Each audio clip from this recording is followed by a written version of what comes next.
அஸ்ஸலாமு அலைக்கும் வரஹ்மத்துல்லாஹி வபரகாத்துஹு. அபுதாபி, துபாய், ஷார்ஜா மற்றும் ஏனைய ஐக்கிய அரபு அமீரக பள்ளிவாசல்களில் வெள்ளிக்கிழமை ஓதப்படும் ஜுமா உரை. வெளியீடு ஐக்கிய அரபு அமீரக அரசின் இஸ்லாமிய விவகாரத்துறை. தேதி வெள்ளிக்கிழமை, ஜுமாதியுல் அவ்வல் பிறை 9 ஹிஜ்ரி 1447, 31 அக்டோபர் 2025. தலைப்பு சுயமரியாதை. எல்லா புகழும் அல்லாஹுக்கே. ஒவ்வொரு ஆளுமைக்கும் அதற்கான சுயமரியாதையை அவன்தான் உருவாக்கி வைத்திருக்கிறான். அதற்கான தனி மரியாதையை அதன் உள்ளங்களில் அவன்தான் பதிய வைக்கிறான். மேலும் வணக்கத்திற்குரியவன் அல்லாஹுவே அன்றி வேறு யாரும் இல்லை. ஆட்சி அதிகாரங்கள் அவன் வசமே உள்ளன. அவனுக்கு யாதொரு இணையுமில்லை என்று நான் சாட்சி கூறுகிறேன். எங்கள் திருநபி முஹம்மது ஸல்லல்லாஹு அலைஹி வஸல்லம் அவர்கள் அல்லாஹுவின் அடியாராகவும் தூதராகவும் இருக்கிறார்கள் என்று நான் சாட்சி கூறுகிறேன். யா அல்லாஹ், எங்கள் தலைவர் நபிகள் நாயகம் ஸல்லல்லாஹு அலைஹி வஸல்லம் அவர்கள் மீதும் அவர்களின் புனிதமிக்க குடும்பத்தினர் மீதும் தியாகம் நிறைந்த தோழர்கள் அனைவர் மீதும் உலக முடிவு நாள் வரை அழகிய முறையில் இவர்களை பின்பற்றி நடக்கும் முஸ்லிம்கள் மீதும் இறைவா நீ ஸலவாத்தும் சலாமும் பொழிந்திடுவாயாக. கவனமாக கேளுங்கள். இறைவனுக்கு அஞ்சி நடப்பதை எனக்கும் உங்களுக்கும் உபதேசிக்கிறேன். பரிசுத்த நாயனாகிய அல்லாஹு கூறுகிறான், யா அய்யுஹல்லதீன ஆமனுத்தகுல்லாஹ வல் தன்துர் நஃப்சும் மா கத்தமத் லிகத் வத்தகுல்லாஹ் இன்னல்லாஹ கபீரும் பிமா தஅமலூன்.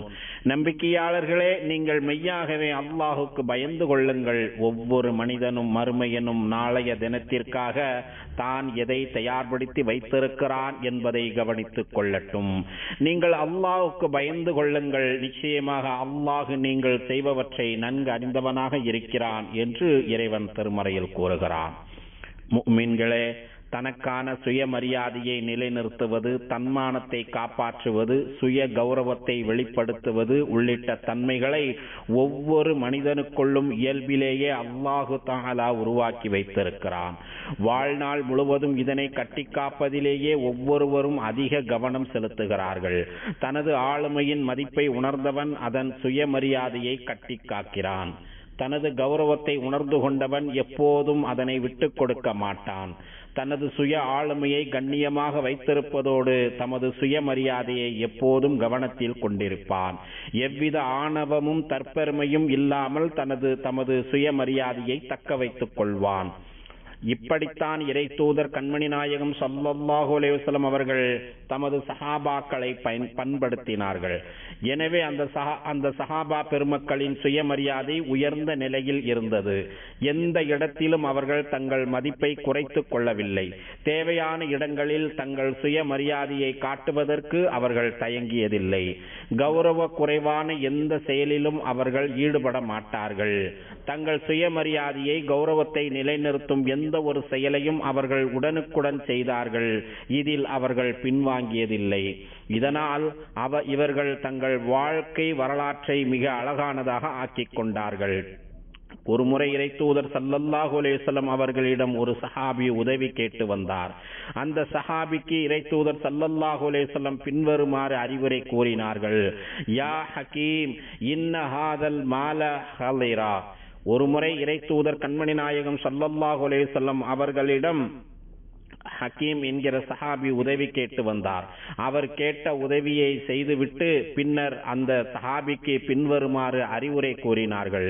யா ஹக்கீம், இன்ன ஹாதல் மால ஹலிரா ஹலுவா فمن أخذه بسخاوة نفس بورك له فيه ومن أخذه بإشراف نفس لم يبارك له فيه كالذي يأكل ولا يشبع اليد العليا خير من اليد السفلى. ஒருமுறை நான் இறை தூதர் கண்மணி நாயகம் ஸல்லல்லாஹு அலைஹி வஸல்லம் அவர்களிடம் உதவி கேட்டேன். அவர்கள் எனக்கு உதவி வழங்கினார்கள். பின்னர் மீண்டும் உதவி கேட்டேன். பின்னர் மீண்டும் அவர்கள் எனக்கு உதவி செய்தார்கள்.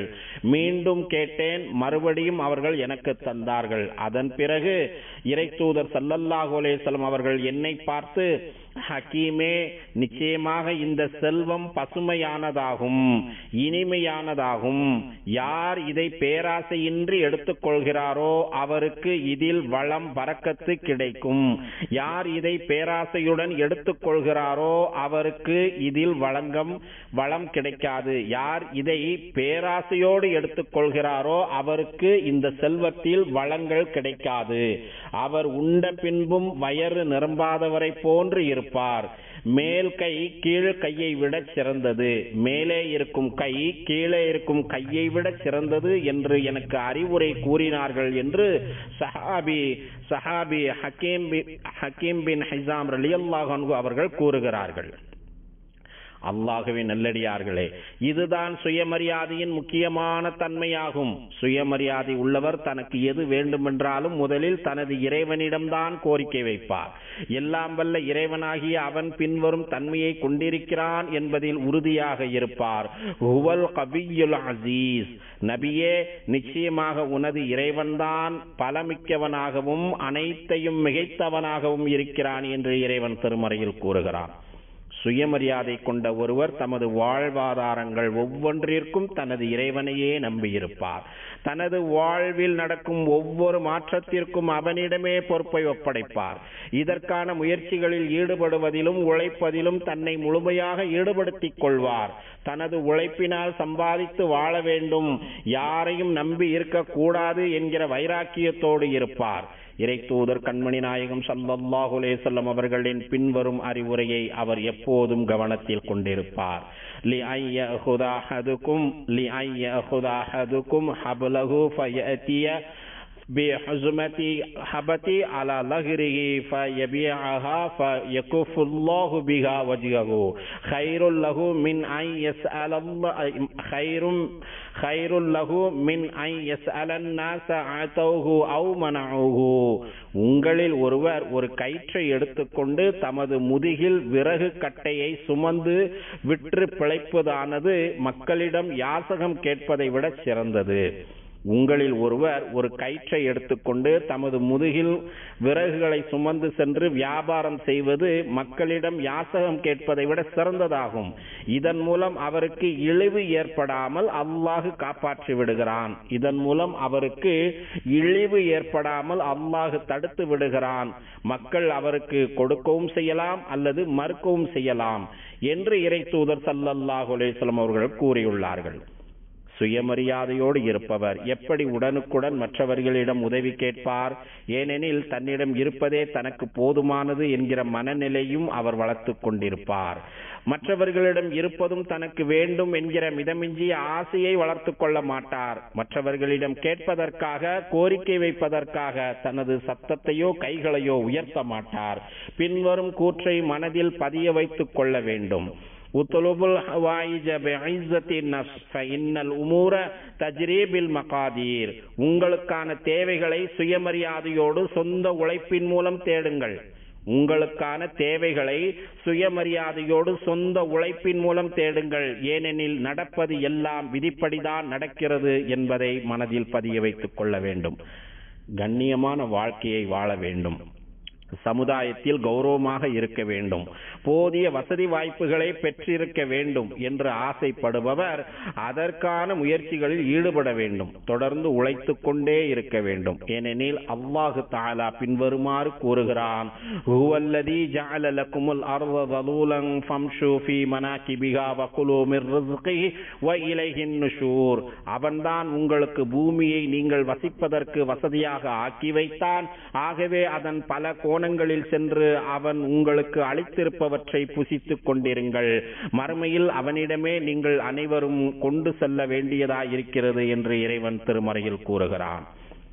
சுயமரியாதையோடு வாழ வேண்டும் என்கிற பண்பு தேவையற்ற சர்ச்சைகளில் ஈடுபடுவதை விட்டும், பெரும் துயரத்தில் சிக்கி விடுவதை விட்டும், சக்திக்கு மீறிய நெருக்கடிகளை விட்டும் தடுத்து விடுகிறது. தனக்கு அவமானத்தை ஏற்படுத்தும் முயற்சிகளை விட்டும், தமது மதிப்பை குறைத்துக் கொள்ளும் நிலையை விட்டும் ஒருவனை சுயமரியாதை தடுக்கிறது.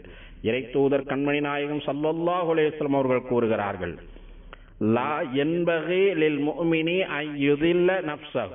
قالوا وكيف يذل نفسه قال يتعرض من البلاء لما لا يطيقه. ஒரு முஃமின் தனது சுயமரியாதையை இழக்கக்கூடாது. ஒரு இறை நம்பிக்கையாளர் தனது சுயமரியாதையை இழக்கக்கூடாது, தன்னைத்தானே அவமானப்படுத்திக் கொள்ளக்கூடாது என்று இறை தூதர் ஸல்லல்லாஹு அலைஹி வஸல்லம் அவர்கள் கூறினார்கள்.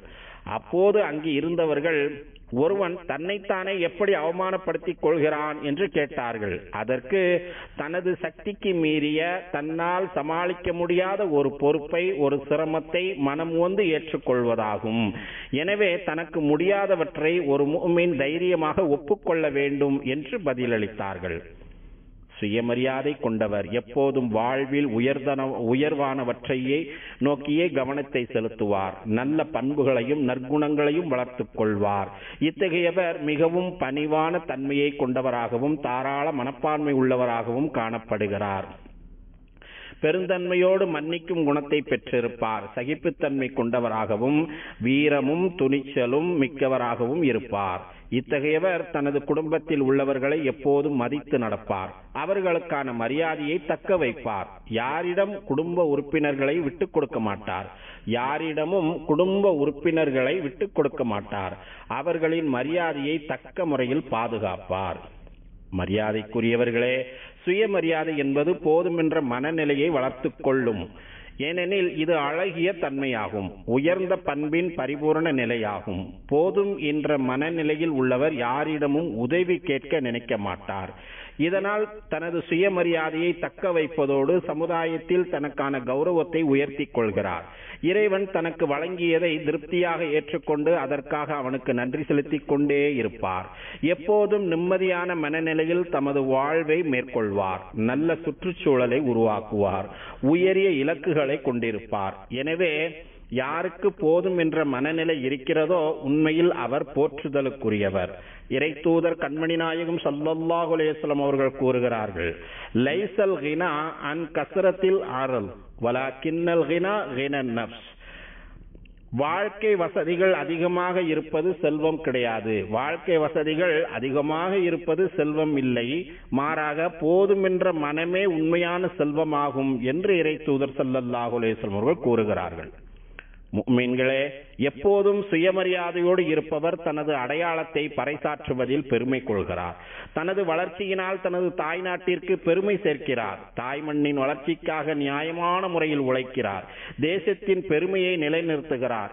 யார் தனது தேசத்தின் மரியாதையை கௌரவத்தை காப்பாற்ற உழைக்கிறாரோ அவருடைய மரியாதையை இத்தேசம் பாதுகாக்கிறது. எனவே ஒருவன் தனது தாய் நாட்டை போற்றி பேச வேண்டும். அதன் பெருமைகளை நிலைநிறுத்துவதற்கான முயற்சிகளில் ஈடுபட வேண்டும்.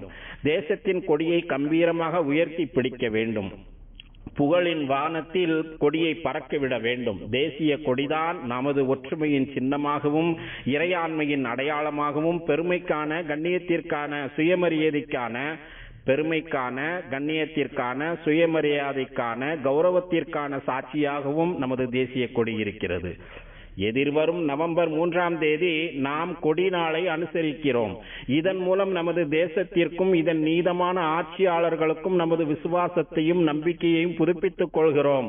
இத்தகைய நம்பிக்கையை பெருமையை நமது பிள்ளைகளின் மனதிலும் பதிய வைக்க வேண்டும். நமது குடும்பத்தில் இருக்கும் அடுத்த தலைமுறையினருக்கும் இதன் முக்கியத்துவத்தை நாம் உணர்த்த வேண்டும். நமது முன்னோர்கள் தொடங்கி வைத்ததை, தியாகங்கள் நிறைந்த அவர்களின் பயணத்தை நமது அடுத்த தலைமுறையினரும் முன்னெடுத்து செல்ல வேண்டும். தமது முழு பங்களிப்பினாலும் சாதனைகளினாலும் இத்தேசத்தை பெருமைப்படுத்த வேண்டும். நமது இளைய தலைமுறையினர் முழு மன உறுதியோடும் வலிமையோடும் நம்பிக்கையோடும் நாட்டின் கொடியை உயர்த்தி பிடித்து ஒவ்வொரு துறைகளிலும் தேசத்தின் பெருமையை உலக அரங்கில் பறைசாற்ற வேண்டும். தேசத்திற்கு மரியாதை செலுத்தும் விதமாக பின்வருமாறு முழங்க வேண்டும். ஈஷி பிலாதி ஆஷத்தி ஆதி இமாராத்தினா. எனது தேசமே நீ வாழ்க, எனது தேசமே நீ வாழ்க. நமது அமீரகத்தில் ஒற்றுமை என்றென்றும் நிலைத்து வாழ்கிறது என்று முழங்க வேண்டும். எல்லாம் வல்ல இறைவன் கூறுகிறான், ரப்பி ஜஅல் ஹாதல் பலத ஆமினா. என் இறைவனே, இந்த ஊரை பாதுகாப்பு நிறைந்த ஊராக நீ ஆக்கி வைப்பாயாக. எனது இறைவனே, இந்த ஊரை, இந்த தேசத்தை பாதுகாப்பு நிறைந்த தேசமாக நீ ஆக்கி வைப்பாயாக என்று நபி இப்ராஹிம் அலைஹிஸ்ஸலாம் அவர்கள் துஆ செய்த இதை இறைவன் திருமறையில் குறிப்பிடுகிறான். யா அல்லாஹ், உனக்கும் உனது தூதர் முஹம்மது ஸல்லல்லாஹு அலைஹி வஸல்லம் அவர்களுக்கும் நீ யாரையெல்லாம் பின்பற்றி நடக்கச் சொன்னாயோ அவர்களுக்கும் நாங்கள் முழுமையாக வழிபடுவதற்கு எங்கள் அனைவருக்கும் நீ உதவி புரிவாயாக. அல்லாஹ் தனது திருமறையில் கூறுகிறான், யா அய்யுஹல்லதீன ஆமனூ அத்தீஉல்லாஹ வ அத்தீஉர் ரசூல வ உலில் அம்ரி மின்கும். ஈமான் கொண்ட நல்லடியார்களே, அல்லாஹ்வுக்கு கீழ்ப்படியுங்கள், இன்னும் அல்லாஹ்வின் தூதருக்கும் உங்களில் நேர்மையாக அதிகாரம் வைப்பவர்களுக்கும் கீழ்ப்படியுங்கள் என்று இறைவன் கூறுகிறான். யா அல்லாஹ், எங்கள் தலைவரும் எங்கள் நபியுமாகிய முஹம்மது நபி ஸல்லல்லாஹு அலைஹி வஸல்லம் அவர்கள் மீதும் புனிதமிக்க அவர்களின் குடும்பத்தினர் மீதும் தியாகம் நிறைந்த அவர்களின் தோழர்கள் மீதும் ஸலவாத் என்னும் ஈடேற்றத்தையும் சலாம் என்னும் அமைதியையும் பரக்கத் என்னும் நற்பாக்கியங்களையும் தந்தருள்வாயாக. மேலும் நல்வழி காட்டும் ஹலீஃபாக்களாகிய அபூபக்கர், உமர், உஸ்மான், அலி ரலியல்லாஹு அன்ஹும் ஆகியோர்களையும் சங்கை நிறைந்த அனைத்து தோழர்களையும் அவர்களை தொடர்ந்து வந்த தாபீன்களையும் உலக முடிவு நாள் வரை இவர்களை அழகிய முறையில் பின்பற்றி நடக்கும் முஸ்லிம்களாகிய எங்கள் அனைவரையும் நீ பொருந்திக் கொள்வாயாக. யா அல்லாஹ், இந்த தேசத்தின் ஜனாதிபதி மாண்புமிகு ஷேக் முஹம்மது இப்னு ஜாயித் அவர்களுக்கு அனைத்து நல்ல முயற்சிகளுக்கும் நீ உதவி புரிவாயாக. யா அல்லாஹ், மாண்புமிகு ஷேக் ஜாயித், மாண்புமிகு ஷேக் மக்தும் மற்றும் மாண்புமிகு ஷேக் ஹலிஃபா பின் ஜாயித் மேலும் ஏனைய அமீரக ஆட்சியாளர்கள் உனது பொருத்தத்தை நோக்கி உன்னிடம் வந்து சேர்ந்த காலம் சென்ற ஆட்சியாளர்கள் அனைவருக்கும் நீ அருள் புரிவாயாக. யா அல்லாஹ், எங்கள் தந்தைமார்களுக்கும் தாய்மார்களுக்கும் நீ கிருபை செய்வாயாக. மேலும் எங்கள் இரத்த வழி உறவினர்களுக்கும் யாருக்கெல்லாம் நாங்கள் கடமைப்பட்டிருக்கிறோமோ அவர்களுக்கும் நீ கிருபை செய்வாயாக. சுப்ஹான ரப்பிக ரப்பில் இஸ்ஸத்தி அம்மா யசிஃபூன் வ ஸலாமுன் அலல் முர்ஸலீன் வல்ஹம்துலில்லாஹி ரப்பில் ஆலமீன். அல்லாஹுவின் அடியார்களே, மகத்தான அல்லாஹுவை நினைவு கூறுங்கள், அவன் உங்களை நினைவு கூறுகிறான். அவன் வழங்கிய அருட்கொடைகளுக்கு நன்றி செலுத்துங்கள், உங்களுக்கு மேலும் அதிகப்படுத்தி கொடுக்கிறான். சேனலை சப்ஸ்கிரைப் பண்ணுங்க. வஸ்ஸலாத்து வஸ்ஸலாம் அலா ரசூலிஹின் நபியில் கரீம்.